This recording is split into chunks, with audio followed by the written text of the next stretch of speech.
O blessed exchequer, forgive us, your children have gone astray. Worth it. It's always best the third time. Oh boy.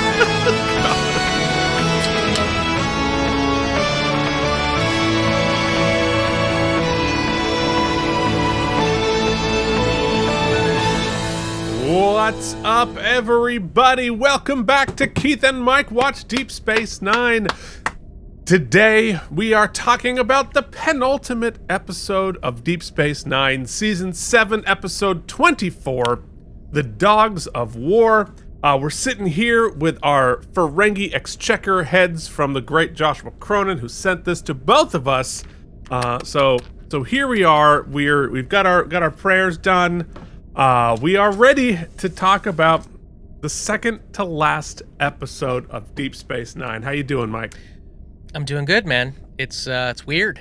It's weird to be wrapping up. It's a little sad. It's also really exciting, obviously. And yeah, I got nothing to add. I think I'm starting to get sick. I'm trying to fight it though, because I don't want to like be sick for the holidays. That sucks. It's the word. No, I got it over Thanksgiving, and like whatever that horrible mysterious illness going through New York City that like knocks you down. Like the symptoms weren't super bad. Like it was like a bad cold for like 4 or 5 days, but then there was another week of lethargy. I was like just tired for another week. It was terrible. So I'm mostly back. You'll be fine. We'll make it through. Yeah, we'll make it through. I want to say, let me look at the thing here, because we have settled, folks. I know this is dropping on a Friday. Today is the 12th of December, if you're watching in real time, which obviously you don't have to be. We had put it on our calendar, Keith. It is set. The date of the finale watch-along, live watch-along with both of us, is Thursday? Yes. Whatever date that is. The 18th Thursday of the December. 18th at 6 p.m. If you have been a long-time lurker and have not felt the need to put that $1 in, that $1 that unlocks the whole thing, I'm going to open the finale up to anyone who just becomes a member of the Patreon, even an unpaid member. Wow. For this last one, because I want a whole family team in there. Want as much riffraff as possible. Yeah, as much riffraff as possible. I won't be in the chat, so it's not my... It won't be It's going to be bag. my problem. Yeah. The riffraff is going to be my problem. Great. But it'll be a family affair. After that, we'll be dropping the big review. We'll be doing the What We Left Behind documentary at some point. And then we'll have other stuff, ranking our favorite episodes. Then all the goodies. Trust me, Keith never disappoints when it comes to finales. He always, every other week, disappointment.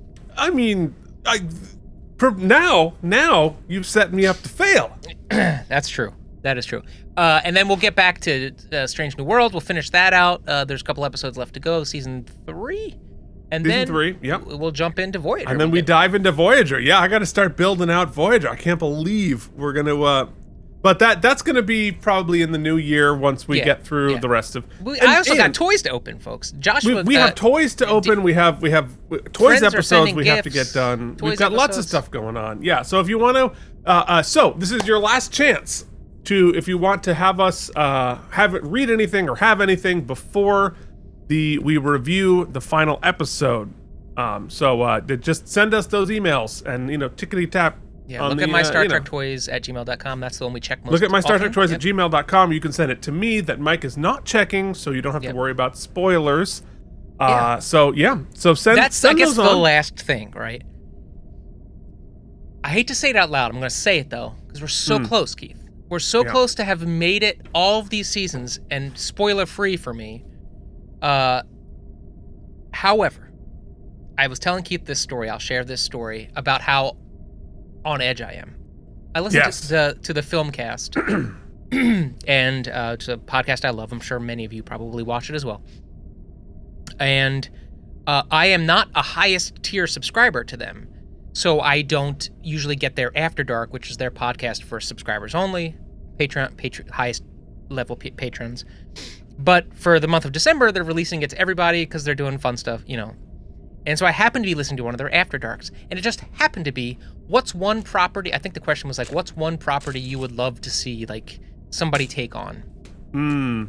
And I started talking about the long-rumored wish of Tarantino before he started putting people on blast and being an a-hole to direct a Star Trek movie. And I was like, well, I'm not even going to flirt with this. So I started hitting that skip button. Yeah. I skipped right to the following sentence. It's like on DS9 or Deep Space Nine when. Now, it's very possible it was innocuous, not a big problem, didn't have anything to do with a spoiler, or maybe we've already passed it. However, Keith, I'm in the car and I'm driving. I started punching my radio like I was almost killed a family of 4. Like I was like going 12 with Tyson. Luckily, I either turned it off, broke it, or skipped. But I was not spoiled. But that's how close we are. We are so close that anything could ruin it. We're a week. A week from now. A week from right this very minute, you will have seen the entirety of Deep Space Nine. Oh, then I can watch everything else, right? No!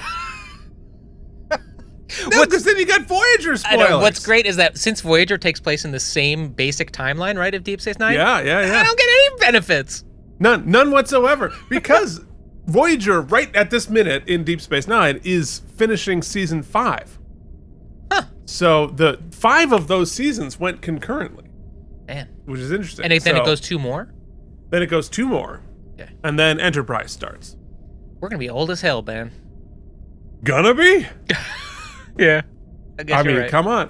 So also, so we're gonna do once we're done the finale and once we've done what we left behind, and we want to do some fun episodes, just sort of like ranking our top 10 favorite episodes, least favorite episodes, whatever it is. So if you guys have ideas on types of episodes, like top 10s type of episodes that we can do to sort of fill out the continuum of Deep Space Nine, now that we'll have gotten through it, drop a line. Yeah. Drop an idea, because I think those things can be really fun. And last thing, relive all of that. If you're a cast member of Deep Space Nine, or you are a guest star, and you are lurking in the podcast, or somebody. Keith we will never reach out to any cast people, because we've decided long ago that makes us feel uncomfortable.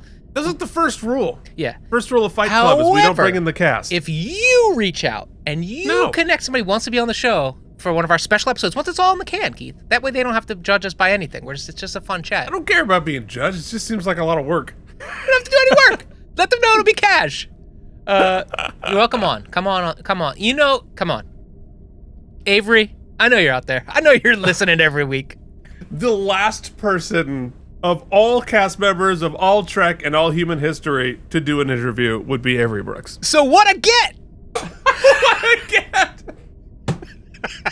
You know what I'd like after 20 years of not speaking and I've retired from acting? To go on a podcast that has 300 views. I was going to say, it could get us over the 300 mark. All right. Wow. Shall we? All right. So, lots to talk about this week. And first off, we have to talk about last week's extreme measures. You know what? I was just thinking about it. We're going to have to do a bonus ep, maybe Patron exclusive, of the viewer comments for what we left behind. Yes. Because there's no next episode. Right. So, all right. So here we go. Patron exclusive. Right. For your comments we leave on what we left behind, not only are we going to do a special episode just for that, we're going to read every word. Yeah, we'll do it live. So, do it live. Write your treatises within reason. You know who I'm talking to. We're going to do it. I think that'd be fun. All right, so. It only took 7 seasons to kill Keith's in-ears. They're dead. I've new ones coming. That's why I have the big bug ears What's sad today. is that it was just my voice. My voice alone destroyed. You didn't destroy them. They commit suicide. You destroyed their will to live. Yeah. I think that's really more of what we left behind is a pair of smoking IEMs. I know. Look, they were cheap. So I have new ones coming today, just not in time for the Something nice about the open air though, right? Gotta admit. I don't like the look of it.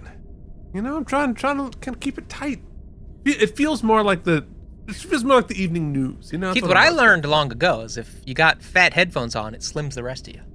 Does it if it just squeezes it? Great. Anyway, so Extreme Measures, here's what the patrons had to say. Joshua Cronin says, hey, agree.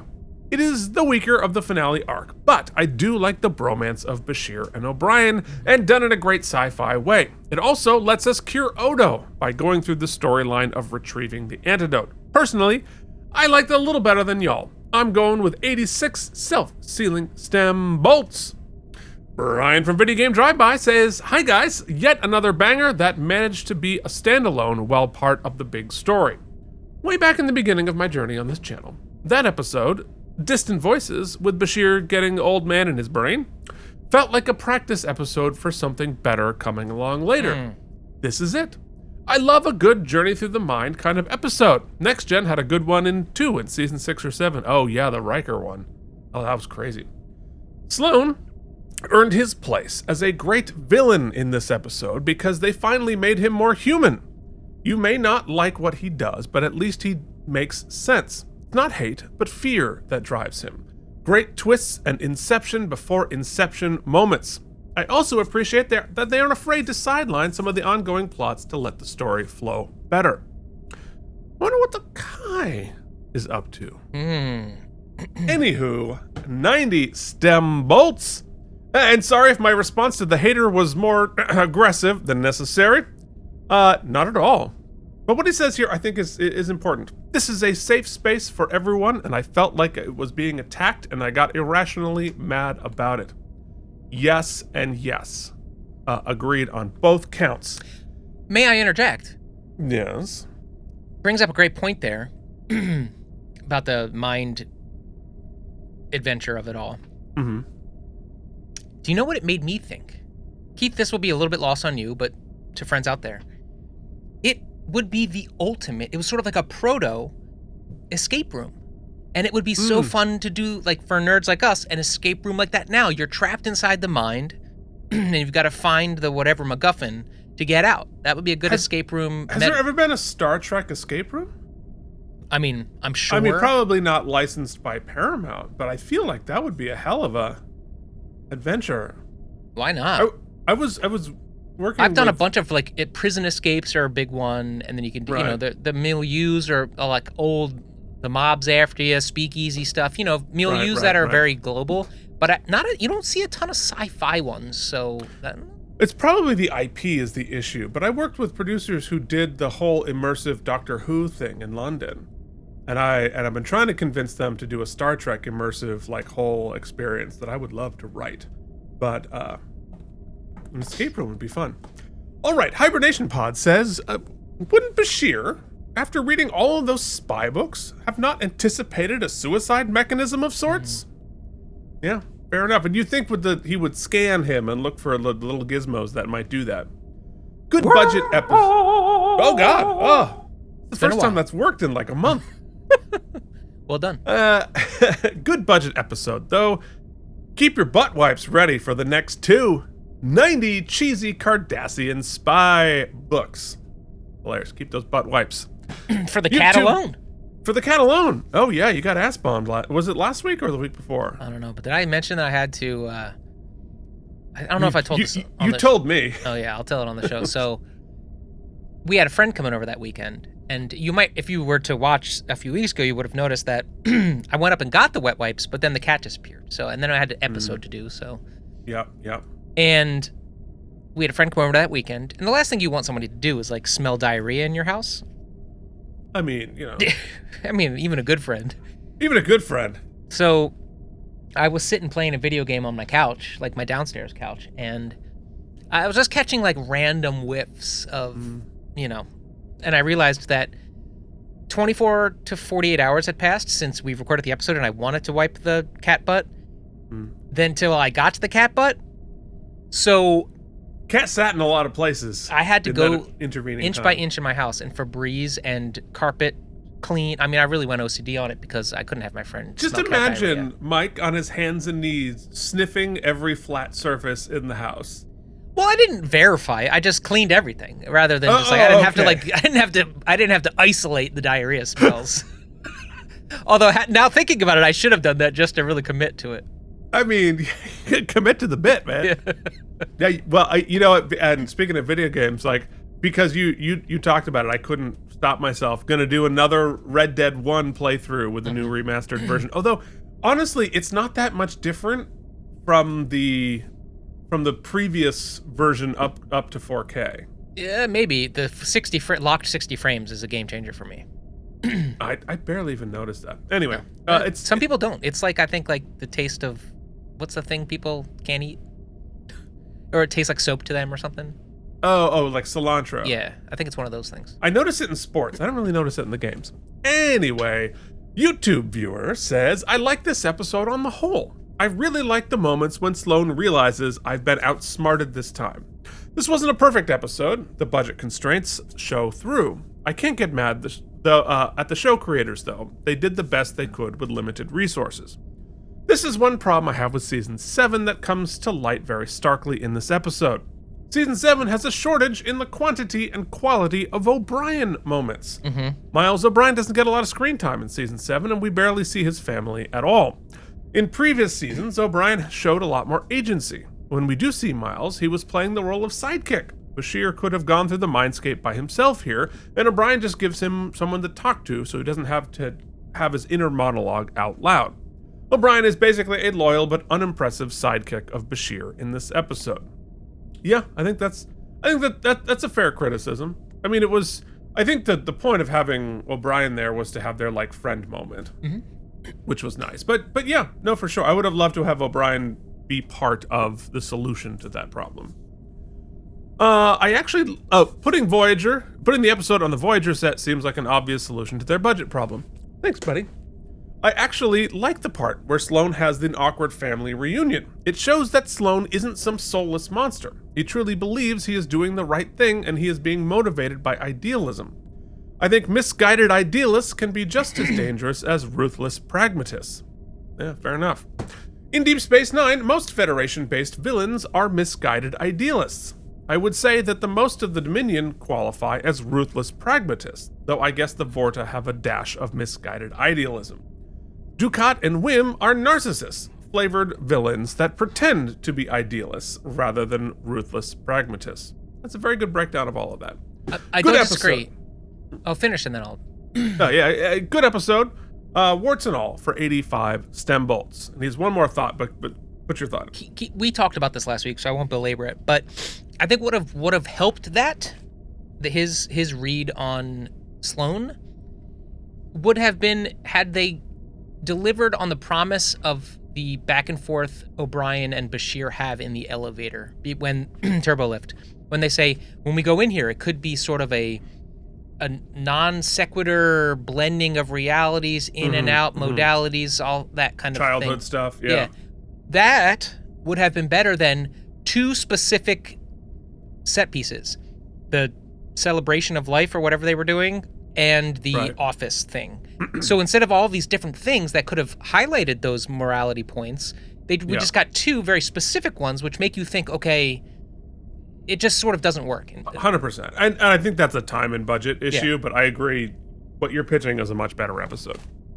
Also, and I'm not going to read the whole thing, but you should, if you're interested in this, go read the rest of YouTube viewers' comments, because he wants to talk about the episode Chimera. And remember Laz, right? And the disease. Right. Which Laz now conceivably has. And both the Dominion and Section 31 would be looking for him. For research, for whatever. And also, Odo would probably be looking for him to say, like, hey, you've got a disease, buddy.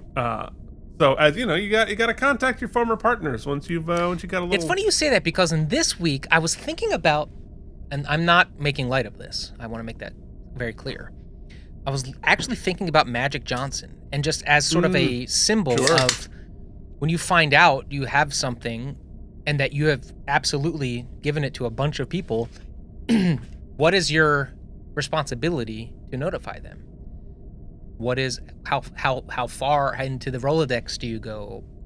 Gotta go all the way. If you've got something life threatening, you've got to go all the way. I think the only thing that I can sort of, and he does have like a good conversation there that sort of retcons it a little bit. And I think where YouTube is seeing a big hole in Deep Space Nine not addressing that, I think that's more. I'm assuming all the things that you're stipulating should be happening is probably happening off camera. That weird. I would assume the Federation is on that. They're thinking about it. They probably can't find him. And after the events of whatever happens, they will probably could be dead, reach out. For all we know. Section 31 could have offed him instantly. For sure. There's a lot we don't know, but I don't assume that in our universe we've forgotten about it because the show doesn't have time to get to it. But all interesting and good points. Go give that a read if you're interested in that world.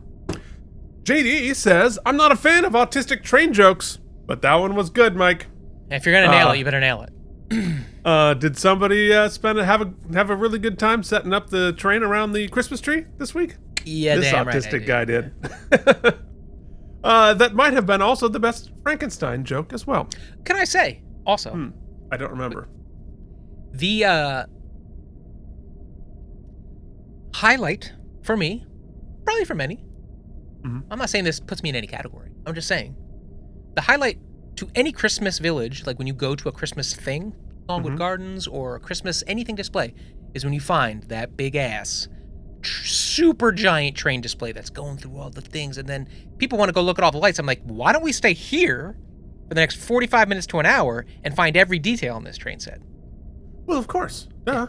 And even better if there's like a little train set you can ride. Yeah. I don't know why people well, I mean, I know why, but I think it's often there's such a pejorative with this train thing. It's because train sets, they're awesome. Well, and model making in generally attracts people with the highest attention to detail. And I don't want your generic bullshit.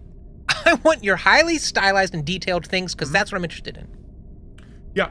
Oh, no question. And trains in real life, they're really fun. Like to watch them go by. Anyway. Can I tell a real quick side train anecdote? I mean, we've never had a train of thought, so why we can't. I have a friend who does not watch the show, so I'm going to tell this story.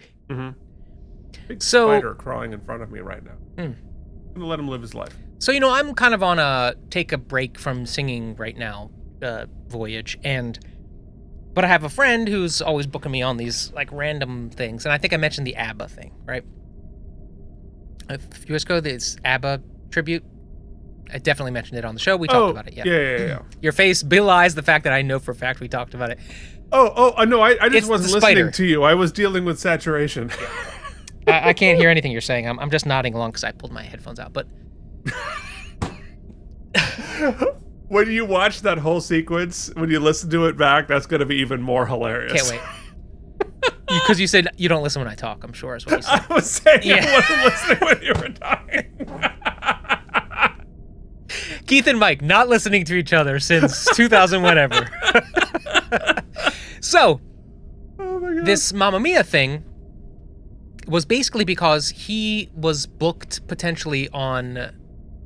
he got picked up for a guest spot on some TV show and was pretty confident they were going to use him in a subsequent episode, and if that were the case, I was going to have to fill in for him this Mamma Mia show. Would I do it? And I was like, well, can you tell me for sure if you're going to... I don't want to learn all this and then not have to do it. And I also don't want to learn it in the first place, but I want to help out. Okay, table set. He calls me yesterday. He's like, okay, you don't need to do the Mamma Mia thing. I was like, oh, what happened? You didn't get booked on the second show? He's like, I didn't do the first spot. I said, what happened? Keith, he was on his phone. He's walking into the MTA. They do that thing where they shut the doors on you. He tries to get himself in or out of the train, and the thing smashes his face and breaks his nose. Oh, no. So he gets to set. And they're like, no. No! They're like, you gotta go. You're bleeding and swollen. Your face is broken. Go to the hospital. He did this on the way to the set? Yes! No! So terrible. We feel bad. Sorry for my friend. He's okay. But let's celebrate because I don't have to do Mamma Mia now. I'm glad we have an upside to your friend breaking his nose and losing a shot on Law & Order. For anybody who's never been on the New York subway, many of the cliches are exaggerated. Some are not. Do people clear of the closing door. Do people just poop right on the train? Yes. Will they close the doors on your face and continue to jam them shut until they don't you've give made the yourself? tiniest They don't crap. give the tiniest crap. It is insane. That is all.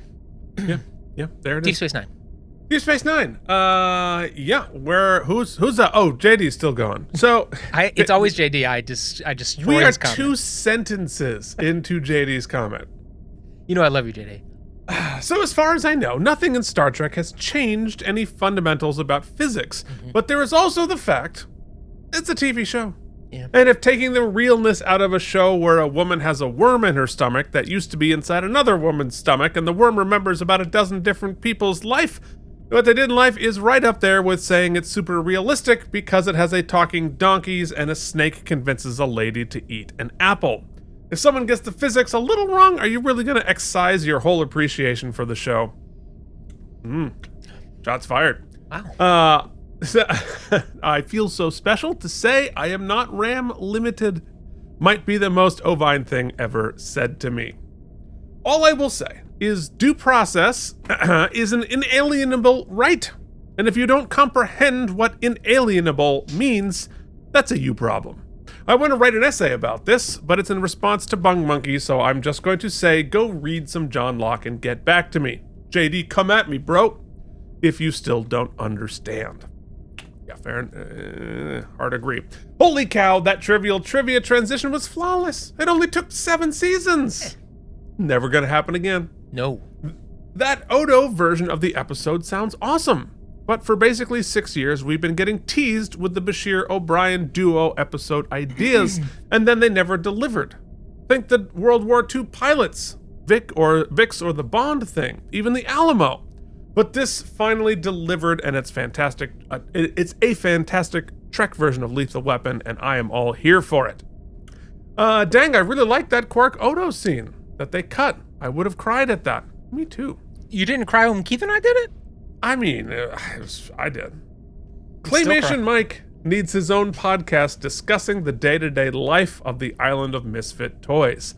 I think that's what our show already is. Yeah. We're getting puffier and puffier. We're becoming Claymation.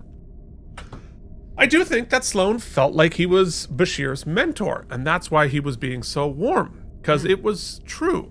But it's also what he believed about himself. We've had the regular guest... Also, we've had a regular guest die in each of the previous episodes, Gowron and Sloan, and Mike is not satisfied with that. Mike's bloodlust is unquenchable. That's me. Mike, this is another question. Do you struggle eating apples? I do need some clarification. People want to know. No. I don't remember what that's Me referring neither. to. But I mean, in the short, no, I eat apples just fine. I had an apple this morning. Love apples. It's delicious. I do enjoy this episode, mostly all of its resolutions. He took the time to make it. Should we remember that? I don't remember anything I ever say.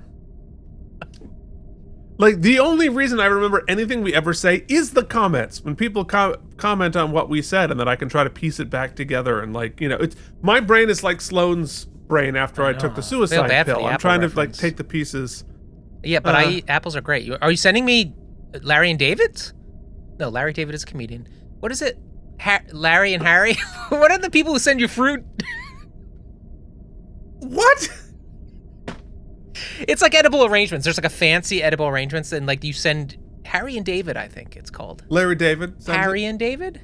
Why do I have to send an apple? Who wants an apple in the mail?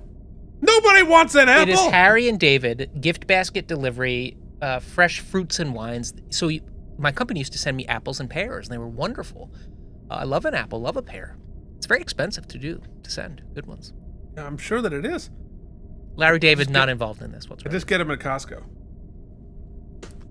Anyway, JD finishes with, I do enjoy this episode, mostly with all of its resolutions. I give it 81 self-sealing stem bolts. So people were higher than us, Keith, is what we're saying. People were higher than us. We were coming. You know what? We just been in a fight. You know, we were all fired up. But luckily, we've got a fun one to talk about, and that is Deep Space Nine Season 24, Season 7 episode. I wish there were 24 seasons. How cool would that be? I don't know. You know what? The Simpsons is still kicking, so it's possible, I guess. Yeah, we'll all be getting a little long in the tooth, but that's all right. I'm fine with it. The Dogs of War. I mean, Bashir and O'Brien by season 24 probably adopted a few children together. I would hope so. Yeah. I mean, they've been a throuple with Garrick. Mm-hmm. And like, well, Keiko, is there a quadruple? Is there a word for that? I think you can do whatever the hell you want. Oh, of course you can do whatever. I just wondering if there's a nomenclature for it. I'm sure there is. Okay. So this aired on May 26th, 1999. We were still, after all of this time, you'd think we would have to have it would be unsustainable to continue to live our lives this way. But no, we were still. You live in La Vida, Keiko. She will wear you out. And that's just Mike just talking out loud, cause he wouldn't mind some of that Keiko in my.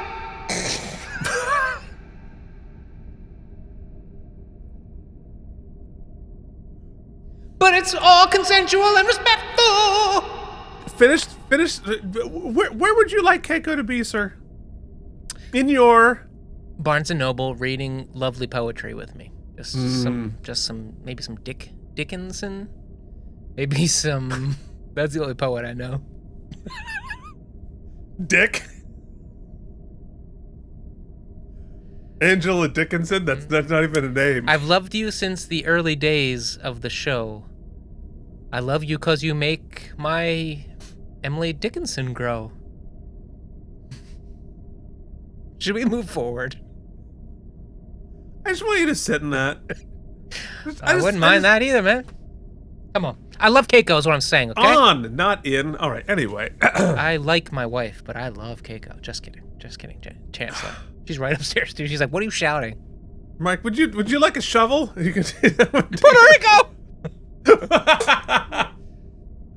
Oh, no, we're staying with it. All right, so the top movie continued to be The Phantom Menace.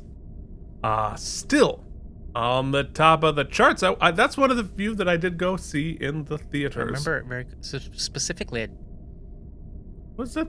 You know what? It's not as bad as like if you could just like cut out like 3 minutes of casual racism, I think it would actually it's like fine. I just recently rewatched it in the theaters when they re-released it. I remember going to see that in the theaters specifically because ADHD. Before I knew, I was running late, go figure, and had to double back for my wallet, so I forgot something at home, and I was so freaked out that I was going to be late. And I had my English teacher, who was like a good friend, who become a friend of mine, Ms. Ebersol, in the car. And I get into my driveway, get out of the gutter. I get to my driveway, I pop the door open, I go to get my wallet, and I realize, Keith, the car's still going, and it rolled directly into my garage. Well, Ms. Ebersol was in the car? Yes, it was terrible. Yeah. It was rolling very slowly. It was not a big. Okay, so let's just paint the picture. Yeah. You're going on a date I'm not with your going high on school a date. English teacher. No, we were meeting like the rest of the class there. She happened to live down the street from me. We were carpooling. You picked up your high school English teacher on a date Sure, okay. to go see Star Wars. Uh-huh. Sure, there were other people going. Mm-hmm. Sure. You left her in the passenger seat, I'm assuming, as you were picking her up, because, you know, that's how dates work. Mm-hmm. You then drove your car into your own garage. So she's there in the passenger seat thinking about, how am I going to put this in the police report that I was in the passenger seat of one of my cars? It was rolling this fast and bumped into the garage and stopped. I mean, it was not a catastrophe. I didn't even... In the insurance report, I didn't even tell my parents. I'm in my student's car on a way to a movie. She actually gets out of prison next year, so it should be. We'll have to. There's still hope. There's still love. Wow, we really made that a bit. Okay. Hey, we only got 2 left. What's up, Ebs? Good to see you. Thanks for listening. Friend of the show. She wrote in. She sent a picture from this very moment. From the slammer. From a slammer. She had to draw it on toilet paper with a crayon. She's not allowed pens. Maybe that's why because she was your English teacher, right? Yeah, and theater. She was my first theater teacher. Yeah, so that's probably why you think it's Emily Dick. She, in fact... Dick in, son. That's what she was... It was subliminal. She, in fact... There was this, coffee house, and I wanted to play at this coffee house. Dick It was in, son? a fundraiser. Mm-hmm. And she was like, I'll only let you do it if you audition for the High School Musical. And I did, and it changed the whole trajectory of my life. Well, that's why it's in a program. For the worse, apparently. I mean, that's what does ruin your life. She really wanted to set me up for not, learning the lesson of not achieving any of your dreams whatsoever. There it is. What was on TV tonight? What were you guys making out on the couch? We were watching... Oh, my God. We were watching Star Wars The Phantom Menace, all right? Mm-hmm. And my garage, apparently. The garage door getting bigger and bigger. Well, the windows are smaller on a garage door. All right, anyway. What was Voyager doing? They were doing the episode Equinox. This was the season finale of Voyager Season 5. This episode, did you know? So they got out of the way for Deep Space Nine the next week. They cleared for next week, yeah. Well, because although Deep Space Nine was still syndicated, so it wasn't competing with Voyager, which was on UPN. This was directed. Give it to the captain, Avery Brooks. You want something done? Do it your goddamn self. Do it, yeah. Well, and that's the thing. Now, if you're keeping track at home, the penultimate episode of Next Generation was directed by Patrick Stewart. Now, they list the finale as 2 separate episodes, though. But they aired together? They aired together in the syndication afterwards. They broke it up into 2 pieces. Which is frequently happens. And same thing with all the 2-parters. Because the network orders 26 episodes, and you have to... They ordered 26 episodes, and for basically anytime you have a double episode, but you're airing reruns, they're not going to give you 2 hours for it. Right. So you got to split it and do it that way. So, Avery Brooks directed this. It was written by Renee Echeverria and Ronald D. Moore. Oh, Keith! Oh, no! I had an anecdote all ready to go. Oh, man. I'm going to have to remember it. So, Ronald D. Moore. Okay. Mm-hmm. Somebody help me. I'll try to Google it at some point. Ronald D. Moore. Mm-hmm. Friend of the show. Sure. Yeah.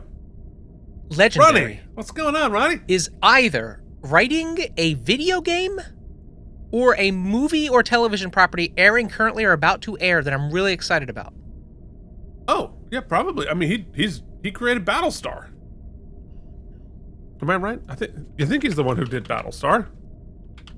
I mean, it's so good. We should. I mean, if we had unlimited time, we should do a Battlestar. Yeah, well, in the extended Keith and Mike universe, in the multiverses, we're doing podcasts on all kinds of stuff. Oh, for sure. Oh, I found it is it's the first. Yeah. So he has tapped in the Prime Video upcoming adaptation of God of War. Oh, Kratos, the video game. The PlayStation, yeah. Which, I usually back in the day would have said that can't be good, but Last of Us, Fallout, we're getting some great stuff. Well, Ronald D. Moore, he created Outlander. He did the Battlestar revival, which is have you seen the Battlestar reboot? No. It's so freaking good. All right, I'll check that out. Yeah, dude, but God of War, TV, Prime Video, all that money they threw at, yes, let's do it. Yeah. I mean, they did a good job with the radiation one. Fallout. Yeah, it was great. Literally just said that a minute ago, and you forgot that fast. Forgot? It never went in the first place. All right, anyway, thank you for the aside. Continue. Wah, wah, wah, wah, wah, wah. All right, speaking of things that happen but nobody listens. Now, Keith, waste your time. With what? With trivial trivia. No! All right. Well, first off, we addressed this on the live watch along because Mike had to get those synapses going again. Quark's speech about Ferengi values and how the line must be drawn here, this far, no further, was a deliberate tribute to Patrick Stewart's line in Star Trek First Contact. And of course, a repeating bumper on the Out of Practice podcast. Which, had we thought ahead, we would play right now. Yeah. I guess it's just a cut of that. It's just basically a clip of that, yeah. And so keep going, unnecessary Star Trek reference. That's right, because not surprisingly, during our review of the, David E. Kelly series about the law, I couldn't stop talking about Star Trek, so we needed a bumper every time I brought it up. And I couldn't stop rolling my eyes, and oh, how the tables have turned. Yes, just take a look at your screen right now. My screen, it's literally everything in the front frame. of you, behind you, it's like Star Trek threw up in your basement. Yeah, it was like you saw a deep special interest within me, and you were like, look, did. he doesn't know it now. He doesn't know it now, but I will tell you. There was a hole that needed to be filled with Star Trek. Over and over again. Told me. All right, anyway. Yeah. So in the deleted scene in this episode, which I didn't find, I would have loved to have found. What I love in that bumper is the little hesitation before you remember to say goo. It's like, what do I say? And then... No, it's because I was making it up on the fly. I don't pre-think anything I'm about to say, as is very evident. Evident, yes. So there's a deleted scene where Garrick, Damar, and Kira get drunk in Tane's basement, which we see the after effects of because Kira's playing with one of the bottles in the next scene. This is the only episode of the series in which Jeffrey Combs plays both of his major recurring characters, Brunt and Weyoun. On 2 occasions, he does so in consecutive scenes. Awesome. Although they never meet on screen. Still, to this day, if you hadn't have told me that initially, I would never have known that Brunt was Jeffrey Combs. Yeah. And guess what? When we get to Enterprise in like 7 years, he's back there again. Wow. So after 12 episodes of playing Impella without speaking or having a screen credit, Kathy DeBuono finally gets to speak and gets an on-screen credit as well. Is that Mrs. Quark? Yes, yeah. Quark's girlfriend? Which there are several characters in this scene of regular background actors who they give a line to before they go, which I thought was a really nice. They're like, and all you're gonna have to do is be naked for like 7 seasons. I a little noticed. That's not what I thought you were gonna say. I was like, upscale harder. No need. We're off the goddamn rails. It worked. Sorry, Mike. I cannot X-ray. Only upscale. Sorry, Keith. 720p is already unrealistic. All right, so senioritis. We're children. Yeah. The closed captioning for this episode did not properly convey the distortion in Zek's subspace conversation with Quark. As a result, it was clear from the beginning to anyone watching with captions on that Zek had named Rom as the successor, not Quark. That's hysterical. Oops. Crazy. And lastly, Max Grodenchik did something wonderful here. Rom's final word, whoa, was an ad-lib that made the episode. Fantastic. Speaking of fantastic, probably should save time by saying who's not a guest star in this episode, but here we are. Let me see if I can do it all in one breath. Penny Johnson as Cassidy Yates, Andrew J. Robinson as Elam Garrick, Jeffrey Combs as Weyoun and Brunt, Max Grodenchik as Rom, Casey Biggs as Damar, Barry Jenner as Admiral, Ross Cecily Adams as Ziska, J.G. Hertzler as Martok, Chase Masterson as Lita, Aaron Eisenberg as Nod, Julian McCarthy as Mila, Tiny Ron as Mayher Du, Salome Jens as the female changeling, and Wallace Shawn as Zek! Yes, well done. Opera school, baby. Opera school. All right, who could definitely... You know what list Mike could definitely do in one breath? Not even gonna... We've got Anton Thies, Smarties, and Harry Potter. We've also got the actual first-run patrons. I don't know what that even means, but you get the drift. If I could find the button, I would hit it, but I can't, so we'll just appreciate these few for a few more minutes. All right. This is the first page of Hall of Lord. Famers. And of course, our patrons. We'd like to thank each and every one of these. Take a minute. We'll let the bumper play as you just soak in the majesty, the love. We have an upgrade I need to put in. We have an upgrade that Keith needs to put in. While he's doing that, I'm still going to bask. While the stars in the background are infinite in this galaxy, our patrons are not. So you can join that team and get your name in the stars at patreon.com/K and Yes! Jamie Rayburn upgraded. yeah, Jamie. Welcome. Yes, indeed. Oh, I got lunch. Yay! Aw. It's going to be weird because I'm going to have to eat now. Ugh, always. See, every time Jen brings you a snack, I'm both like, hey, that's not fair. And also, then I have to, Mike has to eat. Mm-hmm. It's unsettling for everybody. That's true. Hold on, but I'm going to do this. Hold on just a second. You know what? Because this episode's already off the rails. Hold on just a second.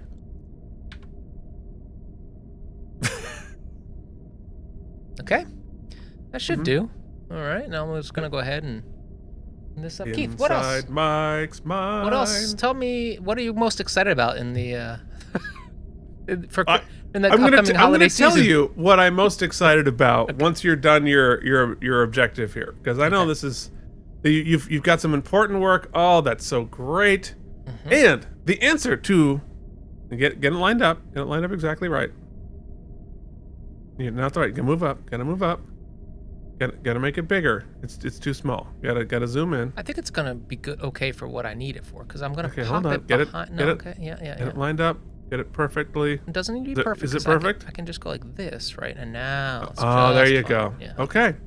Let's go into the screening room and never be back here. Damn it!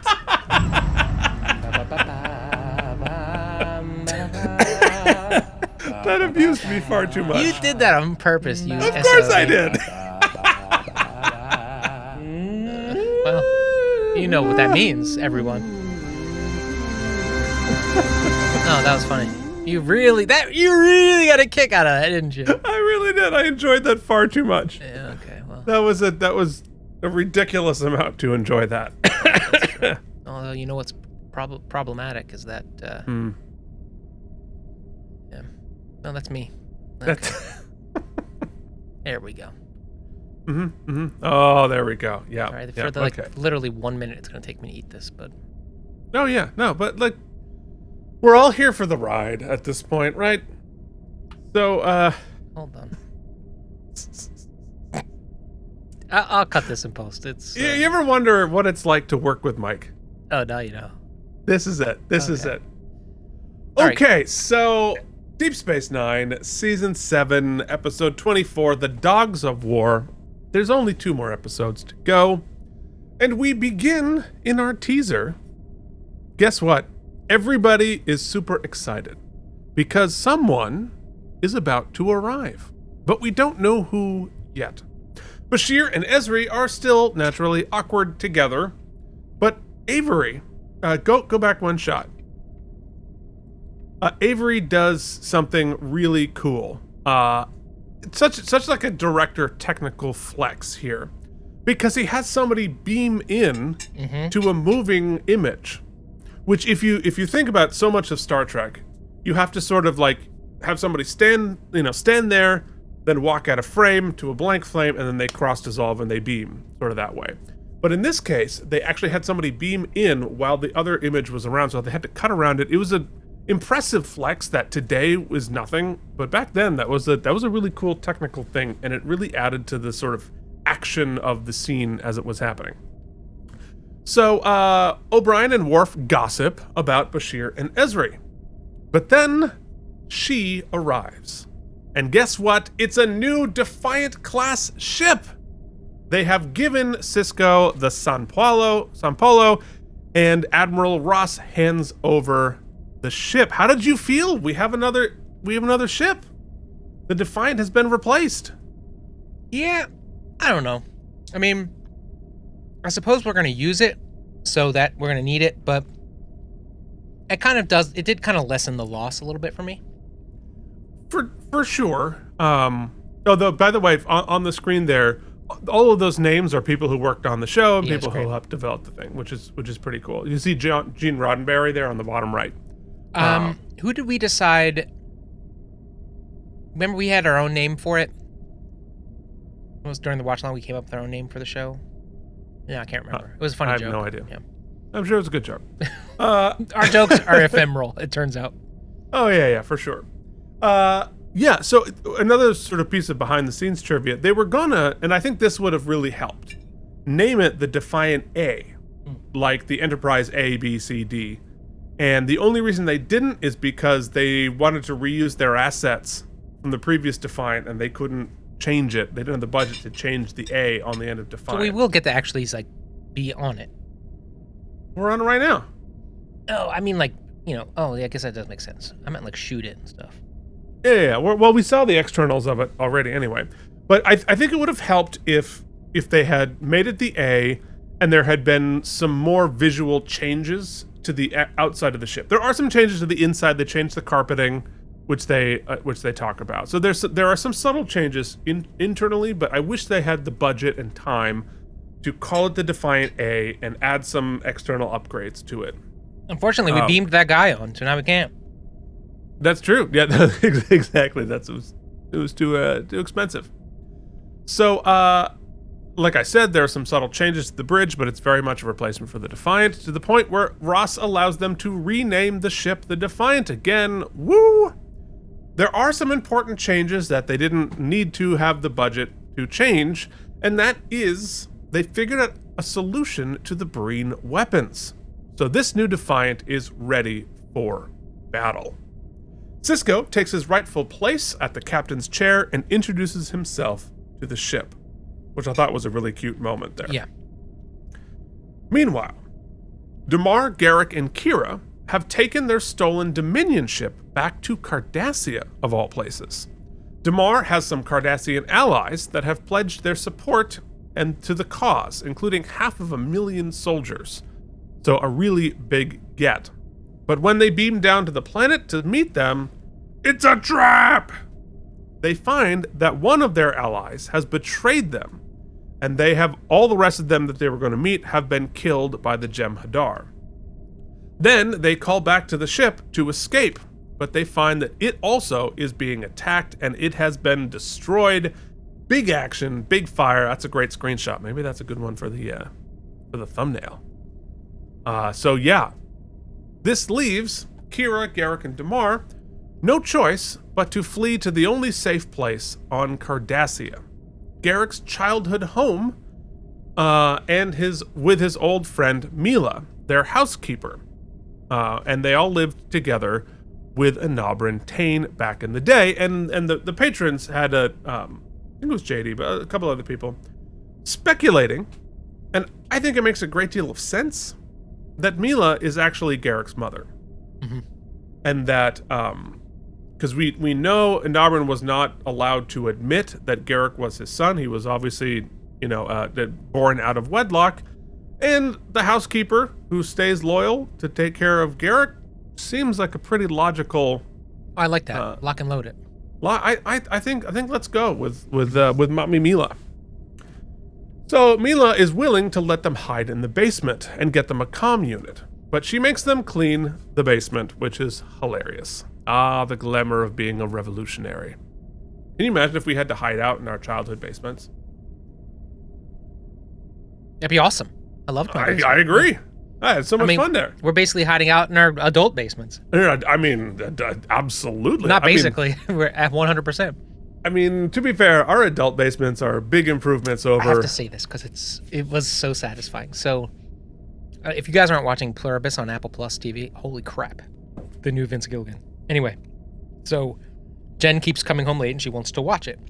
Obviously, we're obsessed. But I was like, I will not watch that on the regular television. We will watch that in the theater. I will not make any exceptions on this rule. Sure. So finally, we saved up 2, and we watched them this morning. So we're sitting here, 5.1 sound surround, the rumble of the bass, the lighting, the candle going, perfect. She's got her feet up, she got the blanket on, she turns to me, she goes, "It's awesome down here." And I was like, "Yes, it is." Oh. wow. Awesome. What a win. Huge. That is fantastic. Jillian says, it smells like cat down here. It's going to be like the YMCA, though. She gets one guest pass. You're allowed once a week.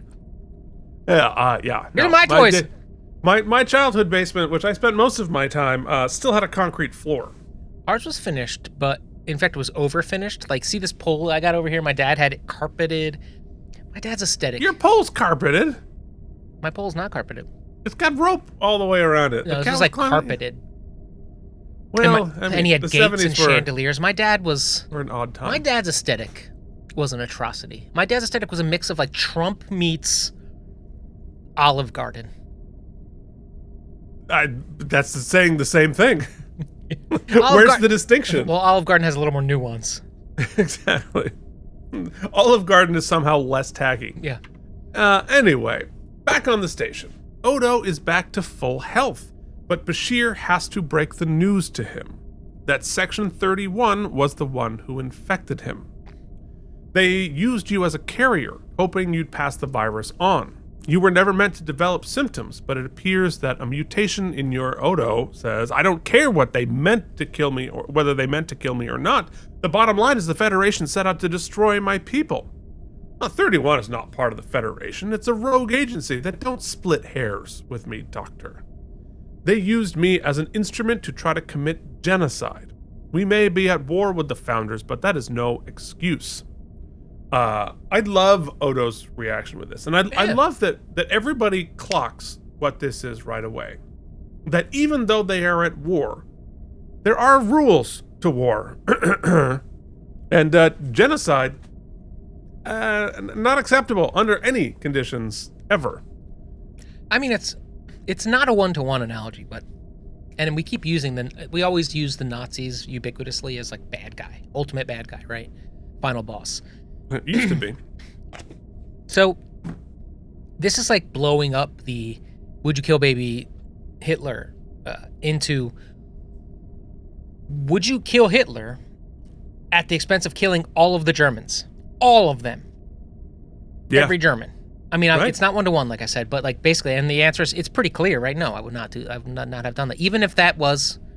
Well, but if you go back and study the history, we kind of did. Well, I mean, with the way World War II ended was we just ruthlessly killed enough civilians that both sides surrendered. Now, was that necessary or not? I don't know. Smarter people can tell me, but that's clearly what happened. Both in Japan and in Germany. We just firebombed or nuked everyone until they gave up. So, I mean... Well... I don't know. I think Deep Space Nine has... Maybe war's not great to begin with. Yeah. Yeah.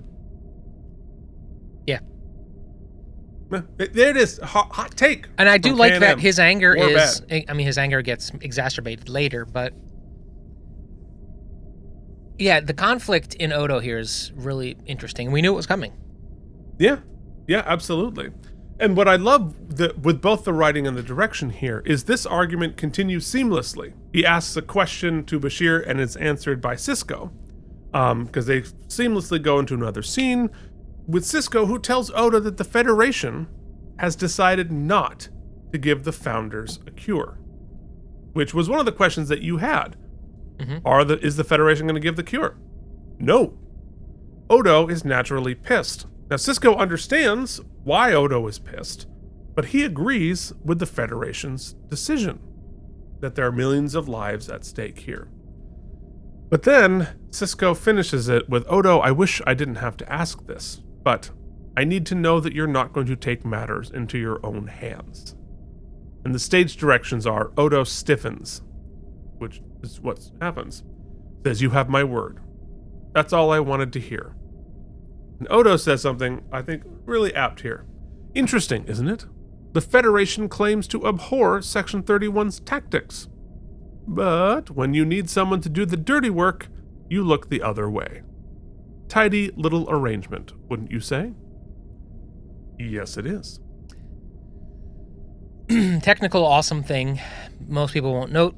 We've talked in the past before, Keith, about when you're cutting or when you're either hard cutting or especially when you're cross fading, you want to keep the heads or the subjects centered or appropriately in the same portion of the frame, it helps seamlessly help the brain transition to the next frame. What Avery does here and the editing team, notice not only do they keep the subject centered, but since this is an upshot to Odo, they crossfade to an upshot of the next group of characters, which is from a completely different scene. It's just a way to help your brain transition without thinking, oh, reset. I think the cinematography in this episode in particular is fantastic. And I'm sure that's part of that's Avery, and part of that's the DP. But just a really beautifully shot episode. So meanwhile, in Quark's, Rom is psyching up Lita and Impella, getting her first speaking role, to get Quark to take a smaller percentage of their tips. But before Quark can reply, Broik, also getting a rare line, I believe throwing a bone to that actor, throwing some residuals to these usually background actors, interrupts and saying he's getting a call from the Grand Nagus. Quark runs off to take the call in the storeroom. The transmission is breaking up because of pollution on Ferenginar, so they can barely see or hear each other. But Zek has news. He's finally going to retire to Ryza with Moogie, and he's stepping down as Nagus. He's heading to Deep Space Nine to make an announcement shortly that he is appointing to be Nagus, which of course Quark takes to mean him. It was done so well, because I also flipped out and thinking he said you. Yeah, of course. And the thing that I thought was funny is because of it being 1999 and we didn't really have an analog for the digital problem here, the interference they have here is analog interference, it's like not digital interlaced interference. Analog interference. Yeah, it's like it's like your old antenna tuners, but that's the type of interference we were used to at that point. So in Act 2, Bashir and Ezri keep meeting Cute over and over again. They realize this is ridiculous and they need to talk about it. They broach the topic of dating. They both want it, but they both chicken out and decide not to date. They shake hands and agree. Now, this normally, I think, would be very annoying. And it is to some extent. But there's something a little bit more genuine and real in the performances we get in this episode from the two of them that Avery gets that I think is a little bit more satisfying and feels a little bit more real. The two of them felt more real to me in this. Well, I think because it's a lot less, it is real. It's more often the case when two people know each other, you like each other, and you're both chicken shit. That's much more prevalent than, I don't even know how I feel and how do they feel. Like that, that rom-com-y thing isn't usually the way. It's usually this way. Especially work romances and stuff like that. I know we shouldn't, blah, blah. And that, so, and also, and their performance is very grounded and good. It felt very natural. Yeah. It felt very naturalistic in a way that Star Trek isn't. Look, the best compliment I can give it is that I don't give two shits about this, but it didn't bother me. So that is actually saying something. Yeah, fair enough. And like I'm tired of the storyline. I'm ready to go. But it was, but I thought that this, whatever of the continuation of the story felt better because it felt more real. And I'd rather it be filler, kind of like glue between scenes, than its own thing. Yes. Right now.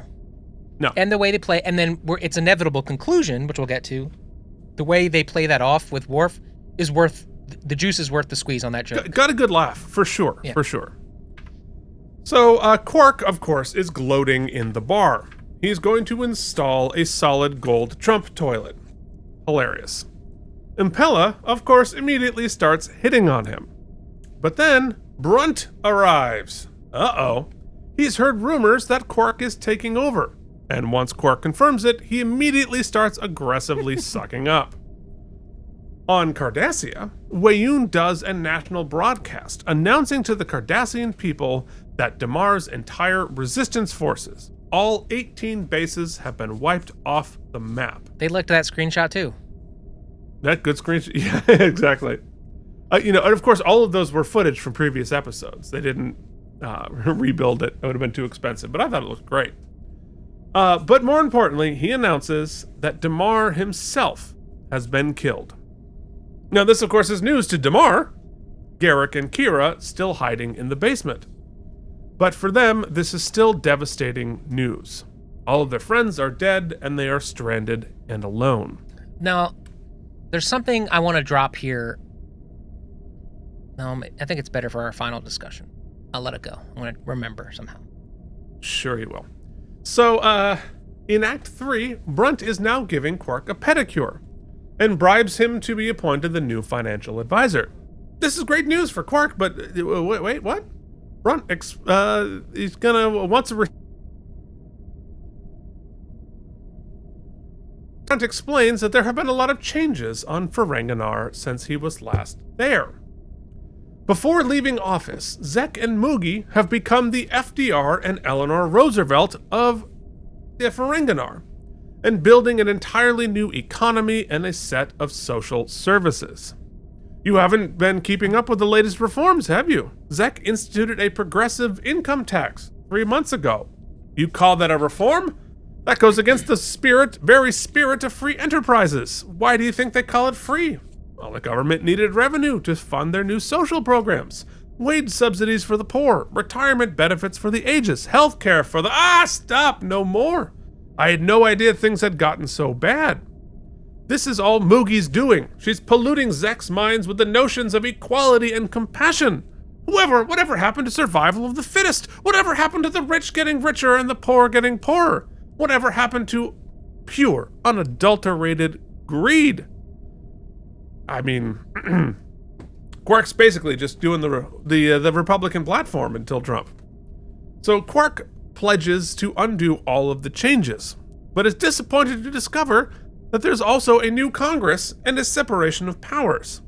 So he, of course, begins to pray. Our heroes in the basement are depressed and feeling hopeless, but Mila comes in and tells them to suck it up and has news from the outside. She says, you should hear the stories. Damar is alive. My cousin saw him on Calvis Prime. He faked his own death. He's plotting a new offensive from his secret mountain hideaway. And Damar says they're probably so used to being lied to, they don't trust anything the Dominion says. You know, like you are now. You should still take those vaccines, because you're being lied to. Anyway, this is an opportunity. They can turn Damar into a legend and turn the civilian population against the Dominion. I love this opportunity here, because for the first time we're going to turn away from the Cardassian military and actually connect with and give a crap about the Cardassian people, who have been very underrepresented on the show because it's a militaristic society. Yes, and I also like, thus far, the Dominion, their weaknesses that we've seen to take them down have been biological, in the sort of way that they built the Jem'Hadar, so that they had a biological weakness in their drug supply chain, or biological warfare, in which we had the disease that could take them out. This is the first tactical mistake we've seen them make, right? Whereas their rush to propaganda in announcing he's dead, they tried to Bin Laden him, right? Right. Ends up making him a martyr / underground Che type figure, guerrilla figure. Yeah. And creating a legend, which is a massive tactical breach or tactical misstep for the Dominion, because it does what you just did. It employs the sort of Revolutionary War vibes. Right. Well, it's certainly a big risk. You know, and it begs the question, did they think they had killed him or not? Or were they just saying that, thinking that they weren't risking this?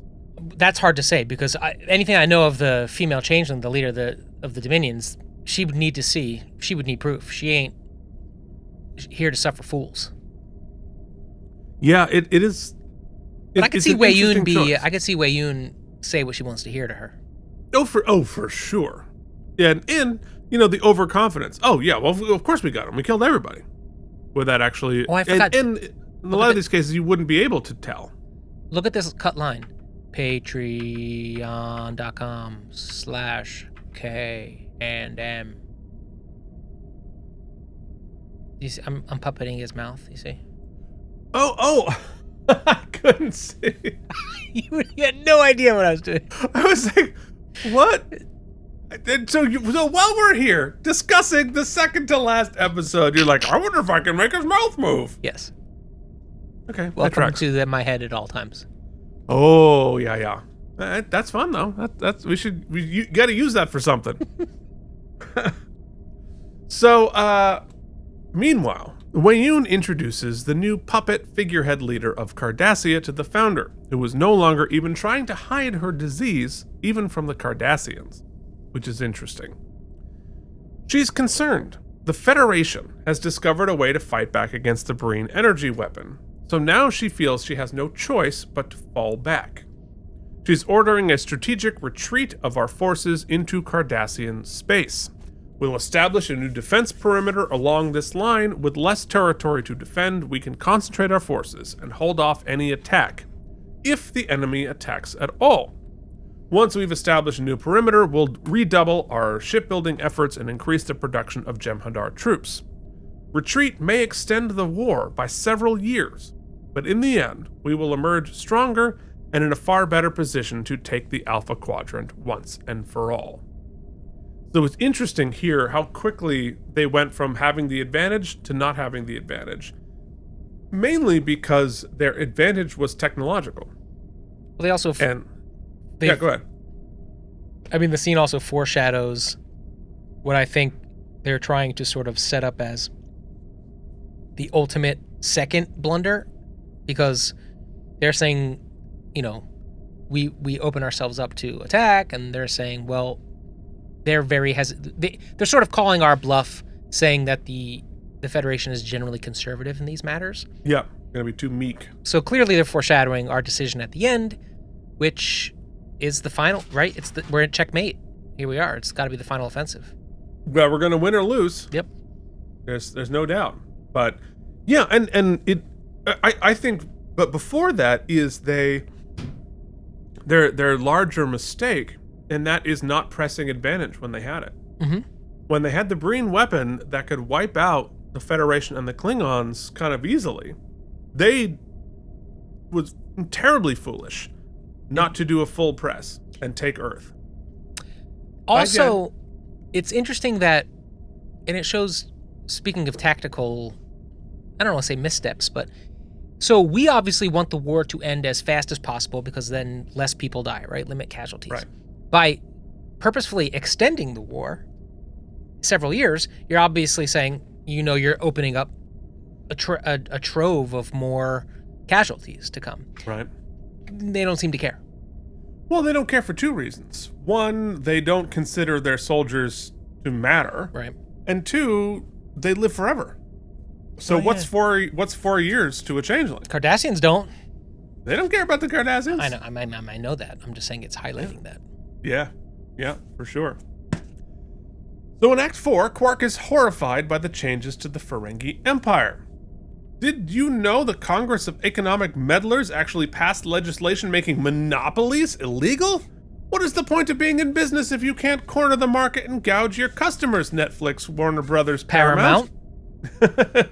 He rails against environmental regulations, labor rights, and what have we come to when you can't demand sexual favors from the people in your employ? Everyone? Isn't it crazy? These are the things they're talking about amidst... Dude, did you see these 10,000 Epstein photos that came out today? It's just like everybody. Of course. High-powered man, which nobody... Shocked to no one.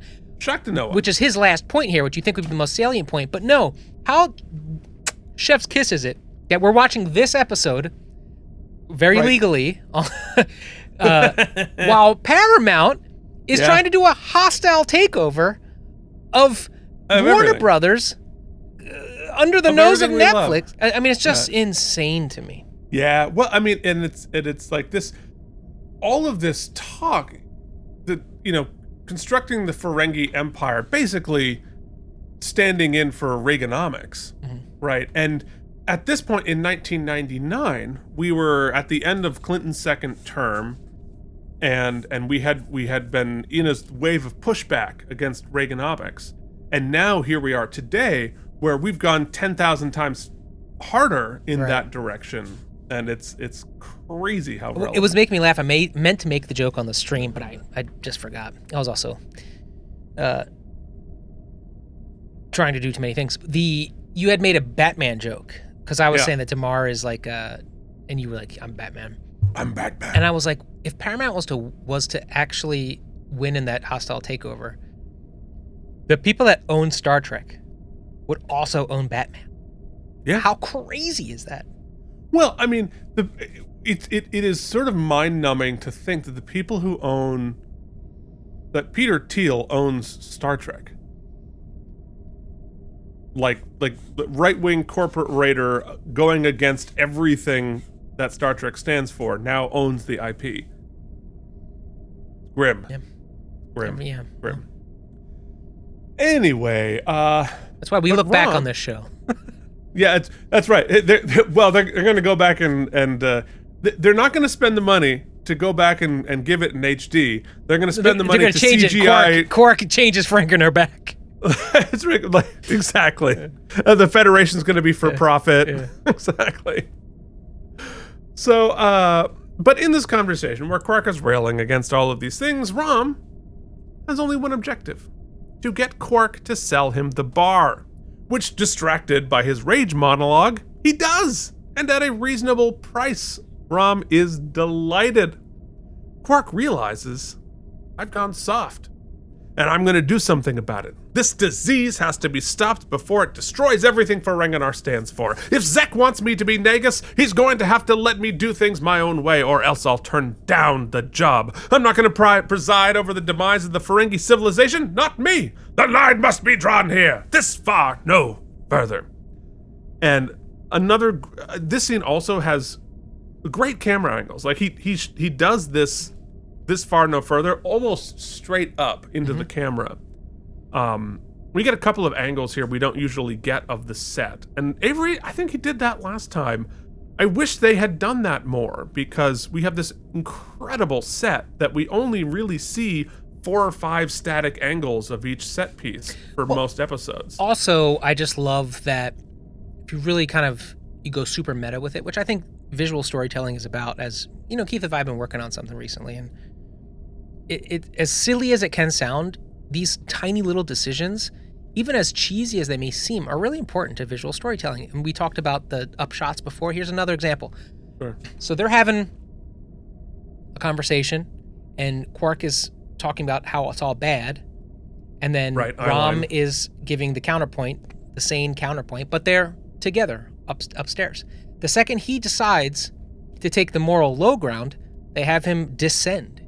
Yep. And while Rom isn't saying anything here, Quark is looking up to him, and Rom has the moral high ground this whole time. Doesn't say a goddamn thing. Yep. It's just visual, but it's setting up where things play out to. It's absolutely foreshadowing how we're going to end this thing. It's awesome. Great. Awesome. So this, of course, is a direct and hilarious parody of Picard and First Contact. So back on Cardassia, Garak, Kira, and Damar plant a bomb in a Jem'Hadar Bannox. Bannox. That's a Bannon, yes. Barracks.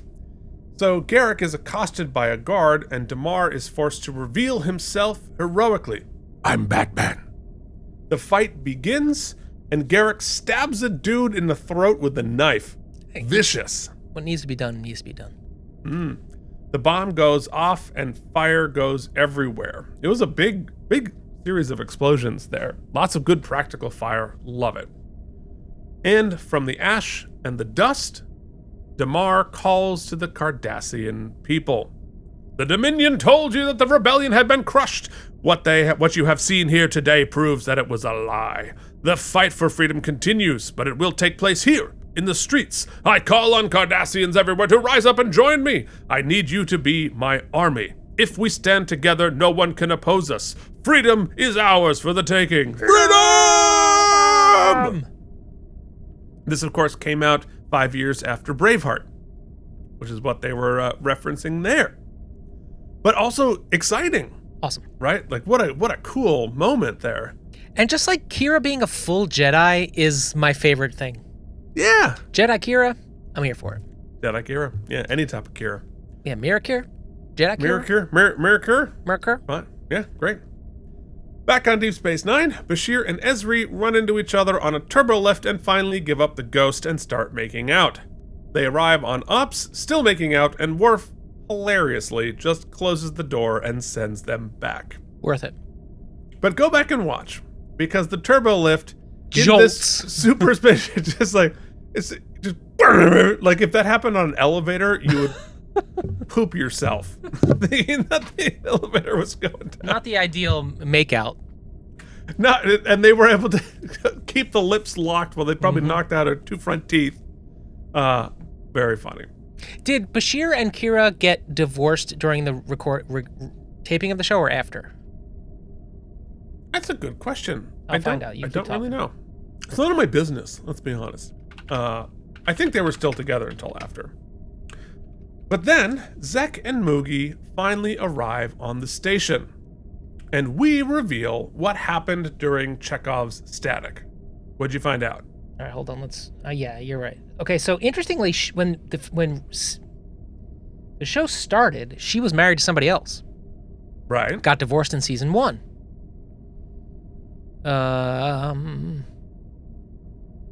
That's all I got so far.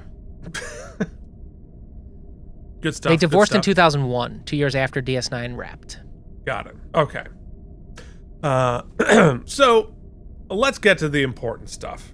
The Nagus comes in and announces it wasn't Quark who was chosen to be Nagus. It's Rom.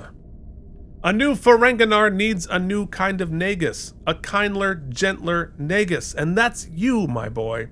It's a great responsibility to stand at the bow of the Ferengi ship of state. A Nagus has to navigate the waters of the great material continuum and avoid the shoals of bankruptcy and the strong winds of prosperity. And you see Moogie miming the words the whole time he's speaking, which is awesome. Hilarious. So she's behind all of this. And Rom says what any smart leader would ever respond to that. I'll do the best I can. Quark is horrified, but deep down he knows his place in the universe is running Quark's bar on Deep Space Nine. So check it out. You've got Sisko, who didn't want to be the emissary, but it was passed to him, and he accepted it as a person. You've got Martok, who didn't want to achieve his position by dishonoring the current. He didn't want to achieve it. Period. But Worf did what was right, passed on to him, and Martok accepted it. And once again, Zek basically had to have it transferred to Moogie, a woman who knew that she couldn't do it officially, and she couldn't just puppet Zek the whole time. So she got it to be given to Rom, the more empathetic of the sons, to lead anew, and he accepts it. Awesome. Yeah. No, I mean that's the right people. Oh, and Damar, right? And Damar also. The right people take power because Star Trek is a just world. It's the West Wing of It is a fantasy in which the right people get the right jobs. So Quark says, as far as I'm concerned, the Ferenginar I knew doesn't exist anymore. No, I take it back. It does exist right here in this bar. This establishment will be the last outpost that made Ferenginar great. The unrelenting lust for profit. Break, water the drinks. Impella, rig the Dabo table. Hilarious and right. Rom naturally gives Quark his bar back. We'll talk more about the Quark of it all in our wrap-up. It's not just the Quark of it all, okay? Because we foreshadowed this conversation before, but because there are some acting choices and some discussion clearly went into it, and some things that soften him at it, and even the kicking and screaming as paradigm change takes place. But also, like, there was an opportunity here to make Quark's the bar, the place. he's basically announcing he's going to keep cheating it, right? And Right. And there's a chance for Rom to put his foot down as Nagus and be like, "No, I'm keeping the bar unless you choose to." We could have a happy Quark's ending, but instead it's like we're going to status quo it. Yeah, which I guess lots of thoughts about it. Okay. We'll get to it at the end, but there's a few more things we have to talk about first, including Ross, Sisko, Martok, and the Romulan leader discuss what to do now that the Dominion has withdrawn to Cardassian territory. Is that the end for Rom, though? Is that like the end of that arc? Are we going to see him next week? Like, I'm watching this whole episode being like, is this the last time I see such and such? Is this the last? Yeah, I'm not telling you nothing. Oh, dude, give me Martok's freaking wardrobe here. King Martok is awesome. Awesome. The Romulans want to wait and rebuild, but Martok, of course, wants to attack. We only have a week! That's right, but they don't know. And Sisko and Ross know their time is now. One final battle. Take Cardassia and end the Dominion, or die trying. And Sisko says, then it's settled. We attack. But wait, there's more! Sisko arrives back home to discover Cassidy still awake. And she has news. She's pregnant! I want my baby back, baby back, baby back, baby back, baby back, baby back. And there's a subtle line in here which I really love. That is, I think somebody forgot to get their injection last month. Cool. Which again, if men had to take birth control, it would be a completely different system. And we should. Let's be honest. Sisko is delighted, but Cassidy is concerned. Well, he's not delighted instantly. What I love is that it shows that the gravity and the multitude, the cornucopia of reactions / emotions / the whole weight of everything slowly ebb and flow and wash over both of them in this scene, and it's wonderful. Yeah. It's not just yay or oh no, which easily could be. There's so much to it. Yeah. Well, I mean, I imagine, and I do not have children, but I imagine even under the best scenarios, when this is the plan, this is what we've been trying to do, once you cross that threshold, like, holy moly, your life is now completely different. And I imagine it is scary. Adopting a puppy, I had like 3 full nervous breakdowns. Yeah, exactly. So Cassidy says, I just keep thinking about the prophets. They warned you that marrying me would bring you sorrow. We've been through this, Cass. I know we have, and we said we weren't going to let the prophets run our lives, but that was before. What if they're trying to warn you that something is going to happen to our baby? Nothing is going to happen to the baby. How can you be sure? Because I am the emissary of the prophets, and I know that everything's going to be okay. That's cute. We're having a baby. And that is the last beat in the last regular episode of Star Trek Deep Space Nine. Let's take her home. Oh, I just want to see them embrace. I want somebody to hold me like Sisko holds Cassidy. Oh. Keith? Don't we all?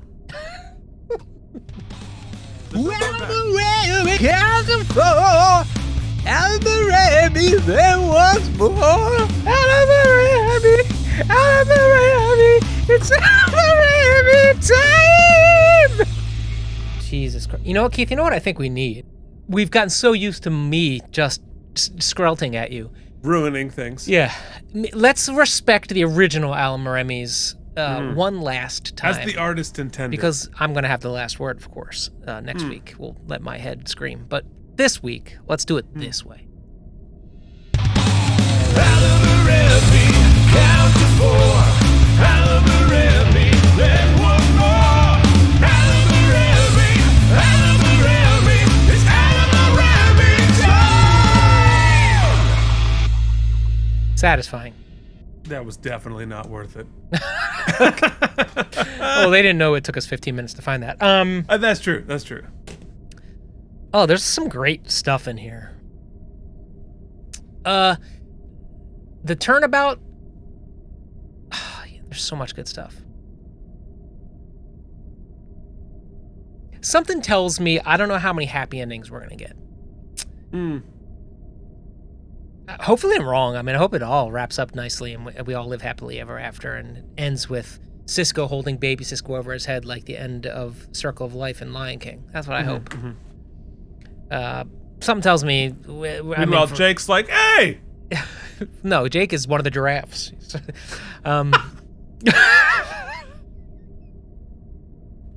Great.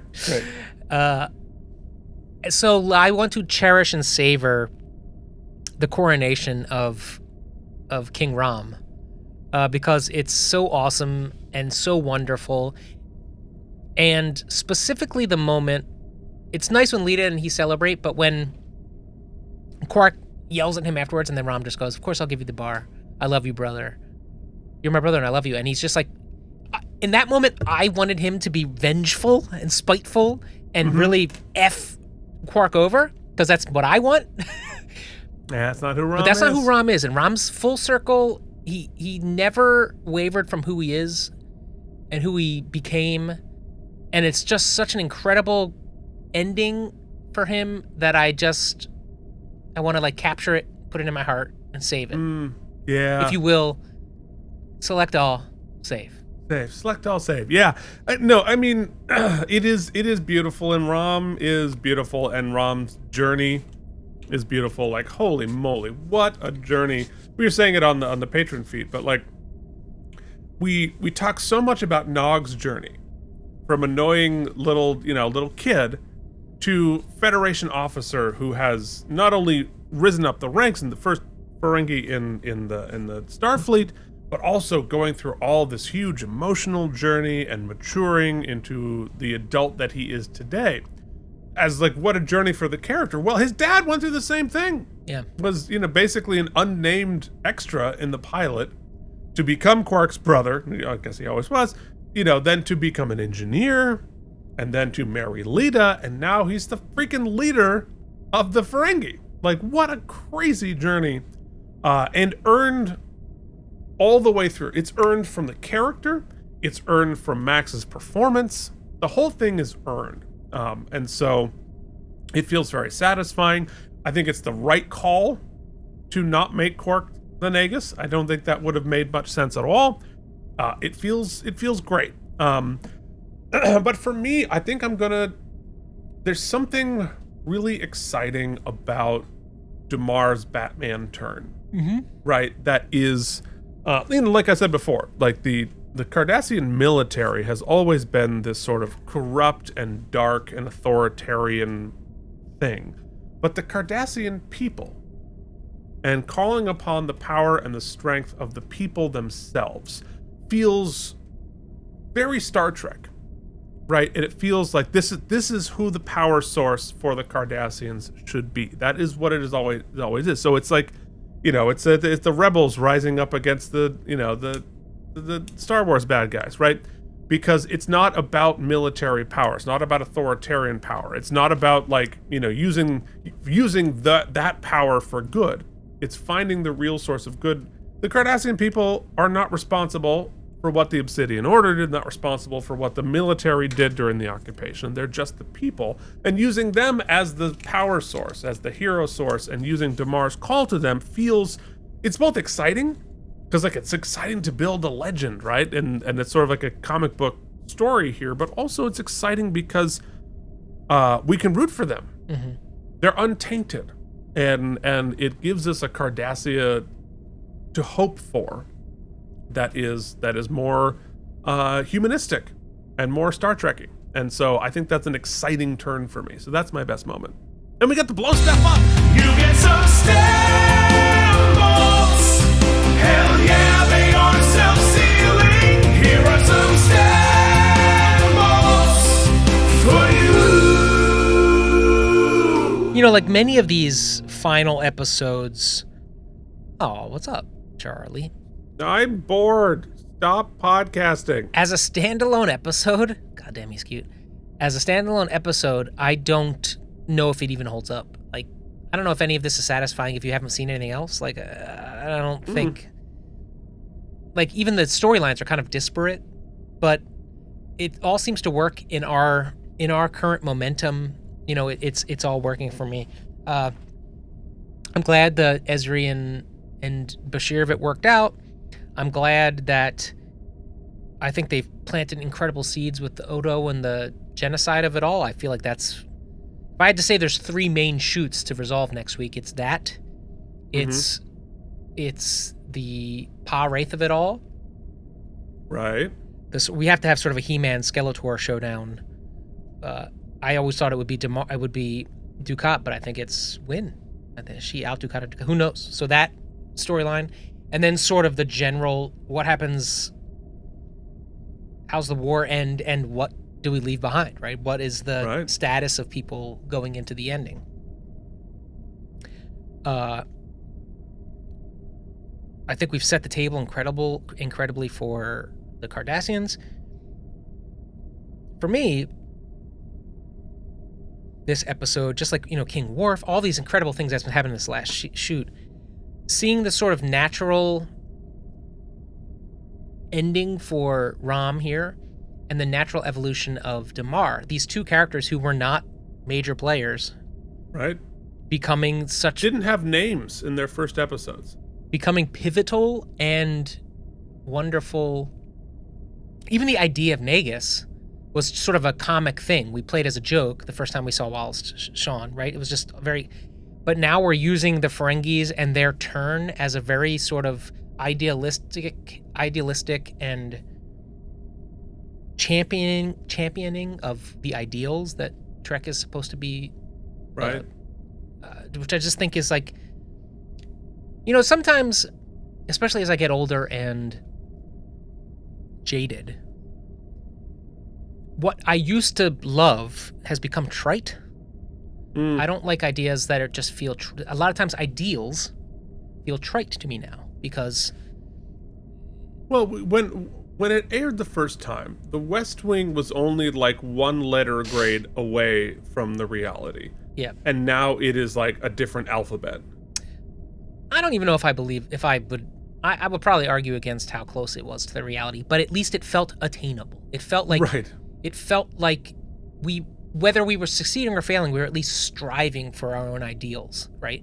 Whether we agree or disagree what those ideals are, there were some fundamental ideals that we shared. I feel like that is less so now. It used to be the fantasy that we were all working towards the same thing and arguing about how we get there. Yeah. Now we just both sides. Oh well, your guy's terrible too. That's our argument now, right? So we're no longer working towards the same thing.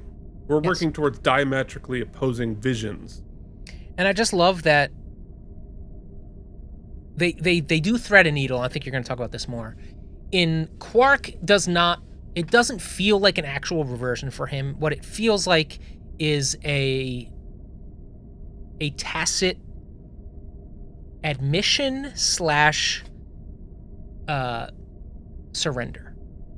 I mean, I know he does it with a lot of bluster and anger, and he says a lot of stuff, but I think what we see is a surrender. I don't know that I don't have to like it, but it is what it is, right? I think that's where we get. At least that's kind of where I feel. And Rom just feels Rom-y, and I don't know. I think as a penultimate episode, if take away from just an isolated bottle episode, as a penultimate episode, it is lifted by everything that's happened prior in these previous shoots. Like it didn't set all of the tables up because they've already been set, right? We've already set up. Right. So we know. So as far as feeling like, I feel ready. Yeah. I feel now like we're ready. It's time. It's like that. We've done the last dress rehearsal. We've done it. Now we need an audience. And that feeling is here. And I'm ready for it. I don't know if that I'm ready for it emotionally, but I'm ready for it narratively. And this was a good one. This was a really good one. I was really satisfied by this episode. We'll get into the Quark of it after you talk, but I'm going to give it 95 SSBs. Yeah. So, to sort of work backwards, the Quark. I think the analogy that you gave is a good one in terms of like, is this a reversion for Quark or is it not, right? Because we've seen Quark has always been the stick in the mud, the one the most conservative among the liberal families. But he is not a conservative Ferengi. He is just the most conservative among his family. And so we see him like push back and rail this far, and just like, I'm not going to bend any further. And he sort of like he melts down about it in this episode. And I think the analogy that you gave was great. The one I gave on the Patron feed is like when somebody is dying, they have that last burst of energy right before they go. But I think the analogy I'm going to use today is, let's say you're in a gigantic fight with your brother, right? And you've got this, you're fighting about like your childhood or whatever, like deep and dark stuff, right? And you have this. It starts a discussion, and you're having a conversation. You're giving ideas, and then it starts to escalate and escalate and escalate and escalate. And the last thing that happens before you both burst into tears, hug, and say "I love you," is you get into the screaming part where you double down, you triple down, like, no way, I'm not responsible for this, and it's your fault, and mom was right, and whatever it is. You have that last burst before you break through and get to the meatier truth of it. And that's what it feels like to Quark for me. He's just about to surrender to these new things, and he's got to fight tooth and nail in that last screaming part before he breaks down. And so that I think that's what's going on with him with his monologuing here. But also, Quark is where he needs to be. Quark is an institute. Quark is part of Deep Space Nine every bit as much as the pylons and the power converters, right? He is a part of the station, and his right place is running the bar. And I think it's the right choice to, at least until now, this is where Quark lives.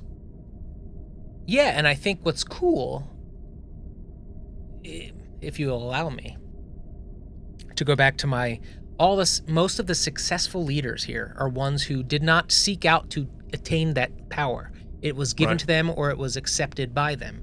And here, anytime Quark has been given unchecked power, he abuses it. He abuses it, and he becomes the worst version of himself. It is only in the bar, under constant evolution amongst in Deep Space Nine, like you said, that he begins to soften, as he has. He was about to give them their raise. He gave Rom a position in the bar. He was all these things. And so having that power now taken away from him, he can go back in his best timeline where he has potential to grow.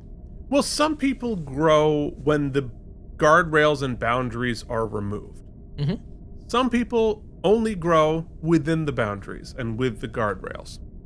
And I think Quark needs the Federation people pushing back on him. He needs Odo there to keep him in check, and that's how he grows. And it feels right for the character. It feels consistent with the character. And so, Rom becoming Nagus is a bit of a fairy tale, but you know what? It kind of makes sense. We set up Moogie, we set up the whole thing, the liberalization of the politics on Ferenginar, it all tracks. And so it's really sweet. So I like that. So the continuation of the Damar thing, I love this turn. I love how we're doing this. It feels very alive. It feels very interesting. We're tying up some loose ends. Bashir and Ezri, yay, we're done with that. Good. So I think you're right. I think we have now set the table. We've closed some loops. We have cleared the pathway to the final resolution of the war. We've opened some questions. What's going to happen with the baby? And we're ready. So I think it's a good piece of setup of storytelling. For me, it's not quite up there in terms of like a standalone episode. It is a very necessary episode. I'm very happy to have the Ferengi thing resolved the way that it was. But it doesn't feel like, oh, this is one of the bangers for me. But it still gets 89 self-stealing stem bolts. But before we go forward, so we have one episode left to go. And, last week I asked you, what do you think is going to happen? Right? So let me ask you now, what do you want?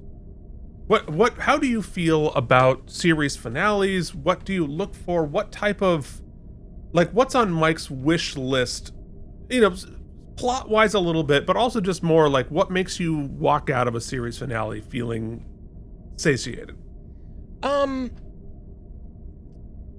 It's kind of a cop-out answer, but for me, in movies, I'm fine with the sort of Inception endings, right? Where you're like, okay, we're leaving you with this. Take it, mullet. Magical realism endings like a Birdman. I don't know if anyone's seen Birdman. Jen hates I hate those. magical realism. But I don't mind it Jen. because in a movie, if thematically it leads me there, I don't mind using my creativity. However, in television properties that I've now committed to multiple years of my life watching, I don't have to love where we leave our characters, but you better damn well commit to your choice, if that makes sense, right? If you've been funneling down the funnel, right, and you're gonna kill Cisco or whatever, don't have some sort of Deus Machina ending at the end where he all of a sudden makes it, right? Like, commit to it. I love the baby because all of these weeks I was predicting a big Cisco sort of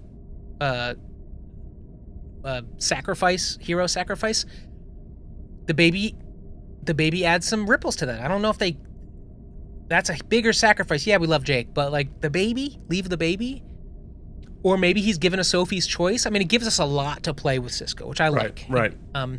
Because that's his storyline, the whole Win versus Cisco has elevated to a level that's almost above us being able to relate to because it's like gods and demons. Right. It's now Titans. Yeah. Yep.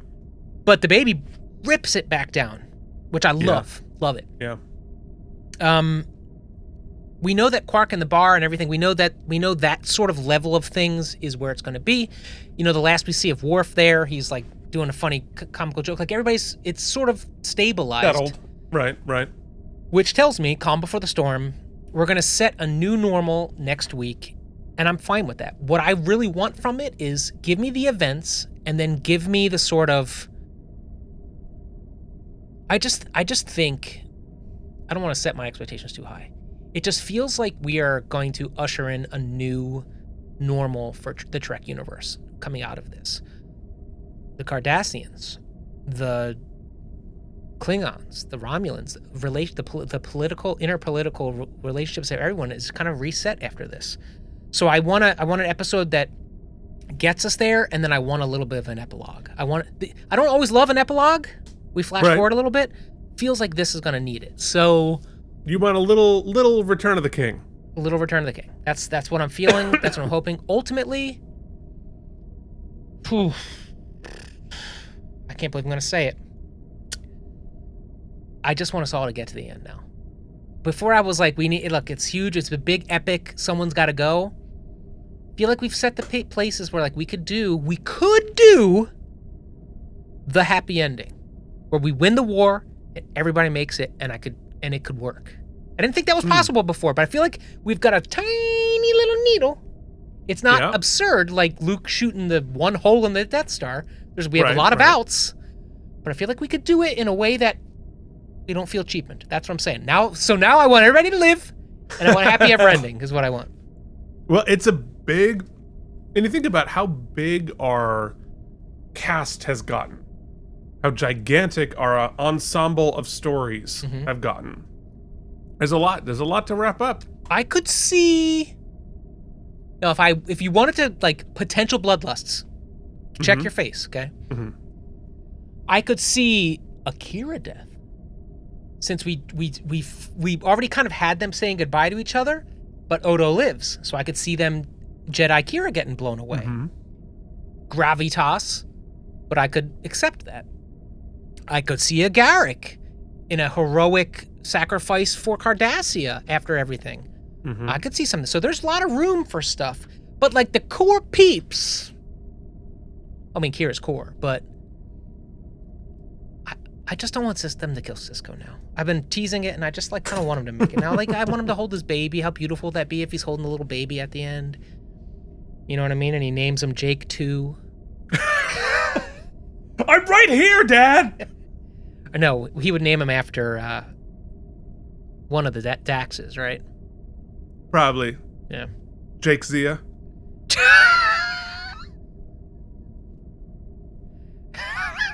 Yeah, Jake, see ya. 100%. Old man. All right. So anyway, that's what I'm thinking. Okay. Well, Did you give it a number? I did. 89. Okay, I didn't listen. So, yeah, folks. Just one more to go.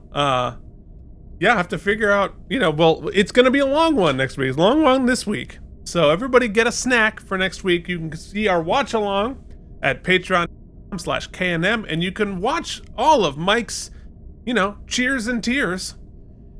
Please do. Patreon.com/KNM. Let me ask you this, Keith, just production meeting for everybody. Yeah. Are we going to shoot next week the review as just a review, like our final episode of reviews normal, and then we'll do like a finale after that? Is that the plan? I think that's what we did for Oops, right? Yes, because we did the Oopsie show, right? Right, we did the final. That also buys a little time to like prepare that. Yeah, that's not a bad idea. Then we can we have to figure out what the finale is. Because also, spoiler alert, mm-hmm. we get emotional about this shit. We do, and I don't want to like ruin the episode next week by just it being overly emotional. So like, if we could just focus on next week, just doing a review. We just want to pick our crying time. Yeah. Yeah. Yes. Okay. Yeah. You know what? That makes sense. So, let's do next week as a normal review for the finale. Then we can do Deep Space Nine wrap up, the post-mortem finale. Right. The Keith and Mike finale. Podcast finale. Yeah. Podcast finale. But maybe before we do that, we should do our like top 10s or whatever, and then do the finale at the very end. No, I feel like the top 10s and stuff should be part of that. Should be part of it, and then maybe we can pop those out as separate videos. Yeah, we can. Well, we'll talk about it. So next week, let's 1 week at a time. All right, 1 week at a time. We'll figure it out. Okay, so next week we'll do a short, concise episode next week, just like usual. Yeah, a nice, short, concise 3 hours, and then we'll go from there. Okay, folks. So in the world, the Dogs of War got a 8. Pull it up, Keith. Jesus Lord. Where is it? 8.2, which makes it 33 out of 173. Next week, what we leave behind. Keep your butts.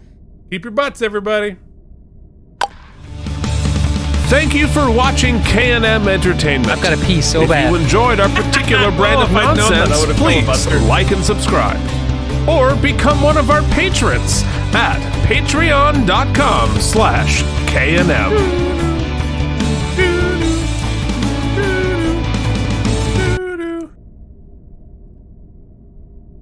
Oh, blessed exchequer, forgive us, your children have gone astray. Oh, I have to hit the button. You do, yeah. Let's try again. You know what? Here, let me use mine over here. Okay. That way, I only have to mask it once when I make it glow, and you just look this way. Great. Right. Okay, great. We'll both look at it. Okay. Anytime now. Okay. Oh, blessed exchequer, forgive us, your children have gone astray. Anytime now. Wrong button. One more time.